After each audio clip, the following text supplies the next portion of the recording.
Here we are. It's a Monday again. We're doing this on a Monday. It's like everything is on fire. I probably could do this on Wednesday. It probably wouldn't be that big a deal, but I don't know. I'm just things come up and then suddenly now you ain't got no time. So I'm doing it right now just to get it out of the way. A girl got new glasses. Tell me they're cute. I mean I know they're cute, but like you could also tell me that they're cute. I like them. I'm getting used to them. But the big thing about them is that I can actually see, which is fucking amazing.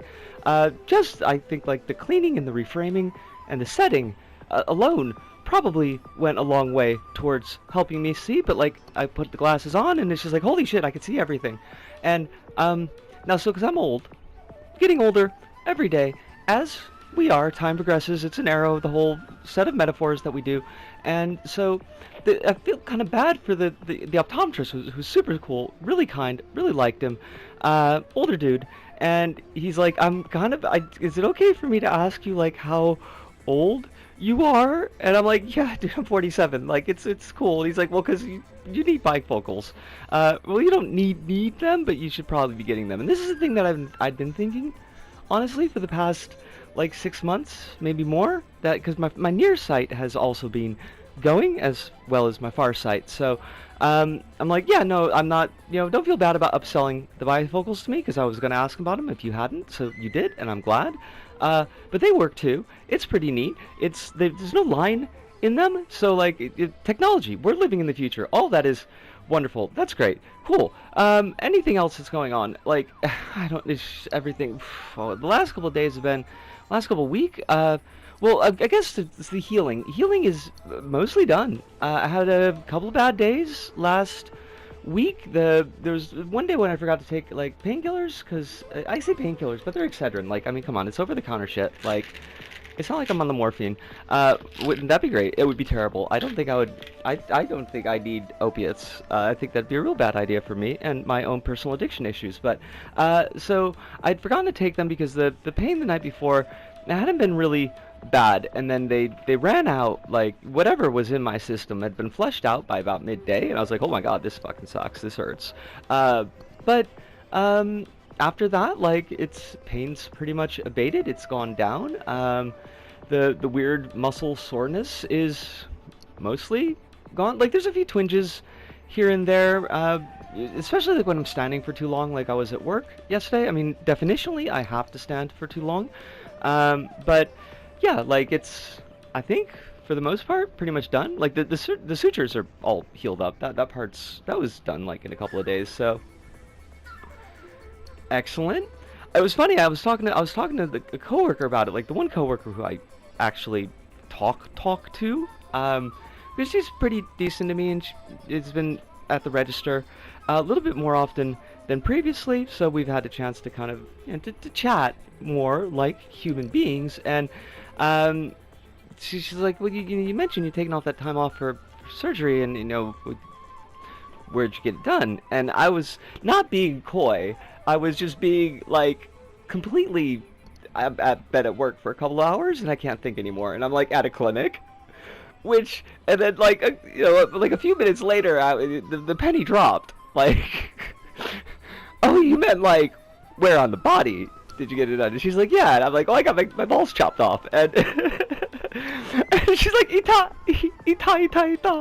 which is super funny because it's like she experienced more sympathetic pain about the whole thing than I did, like actual pain at all. It was real cute.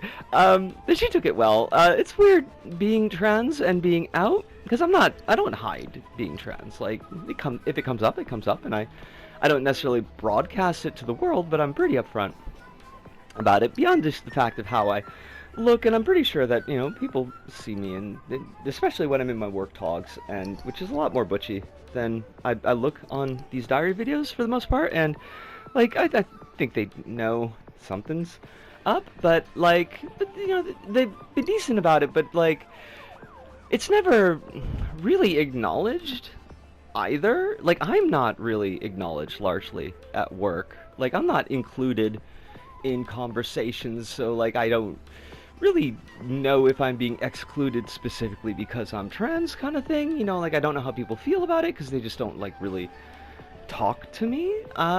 So like it doesn't come up even with this gal who I'm pretty good relationship with. And like I don't know if she 100% gets like a lot of what this means and some of the steps that I've been doing over the last couple of years, mostly like the legal stuff, because I've mentioned, when I was out of town, and it's like, oh yeah, I was going back to see my folks, but also because I getting my name changed and all this other stuff, and like to acknowledge that it was like, wow, congratulations that you did that thing, but I don't like think that she really got it, like what that meant to me, like what it really meant to me, as opposed to just like a thing that I did. But this, I think, like she really got like what that meant and like what it meant to get it done. It was cute. It was funny. She's like, so like, are you all lady down there now? And I'm like, oh hun, I wish. Like that's the dream. That's the dream, but it's too expensive. And she commiserated, and she was cool about it. But like, yeah, that was a bit of a funny thing. So that was a nice thing that came up. And that part's good. Local convenience closing. I'm kind of shit about that. Like, I really like that place. It was really close to me. It was, it's right down the street. And I've been going there for 3 years. I know all the folks. And like, I don't know them. Like, we don't go out drinking together, but like, we know each other on site, and they've always been very kind to me. They recognize me as a regular, and like, one of them actually watches these diary videos as a English practice, which is wild to me. I don't even remember like how it came up and like why I'd mentioned that I was doing them. I guess we were just chatting one day, and she says my English is too fast. I'm really sorry, but I'm glad that you're watching them. I hope that the practice helps a little bit. Like, I'm really proud of you.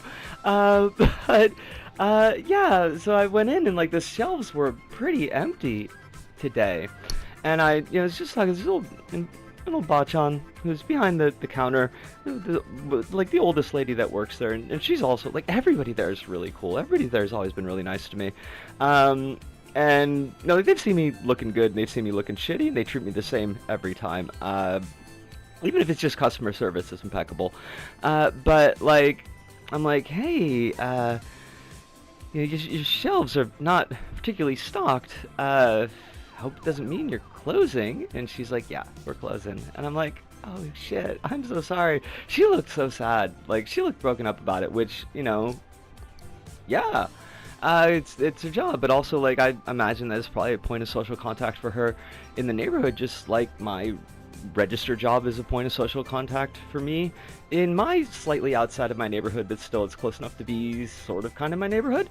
Like, and losing that is, especially if you're not like needing it to live. I don't know her situation, but she did look pretty sad about it, and I was pretty sad about it. And I was like, hey, thanks for being nice to me these past 3 years. I really appreciate it. It's been a bright spot in my neighborhood, and I really appreciate you having me here. And so that part that sucked. That's the bad news, I guess, to balance out, at least on the personal side. The global side, everything is bad news. I mean, I guess, I don't know. Like, I heard talk that there's a Gaza peace plan that Hamas has agreed to discuss, and if it's the one that I heard that Trump was proposing, and it doesn't sound like much of a peace plan. It sounds more like we pinky swear that if you give us all your guns, that we'll let you live.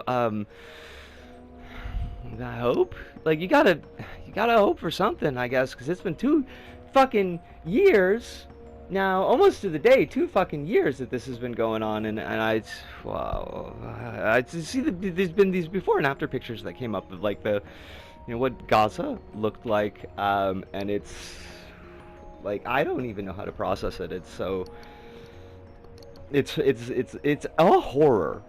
Like, in the most base root meaning of that word, a word that has been over familiarized, and because we use it for genre and stuff, it doesn't mean a lot, but like, it is horrific to see. So I don't know, like, fingers crossed, like, what else can you do? I guess, I mean, protests, still doing the protests and that. So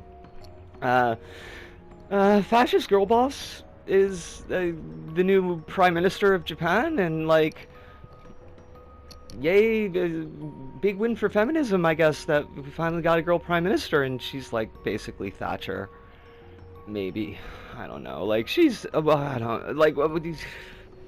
The worry I have is that like the LDP clearly saw that this Sanseido, the Fash or crypto Fash party that's got some power recently, that gotten popular with the people and are going to be trying to absorb their uh, policies and probably some of their members, forming a coalition government with them, and that's just going to push Japan even further to the right. There's, you know, a lot of people say Japan's a very conservative country, and it is, but it isn't. It's doesn't map, like no country maps to other countries perfectly, and Japanese politics don't map really perfectly to the United States politics or British politics, but like we've been relatively conservative, but like this lurch further rightward is quite concerning, especially considering Takaichi's, the new prime minister, Takaichi's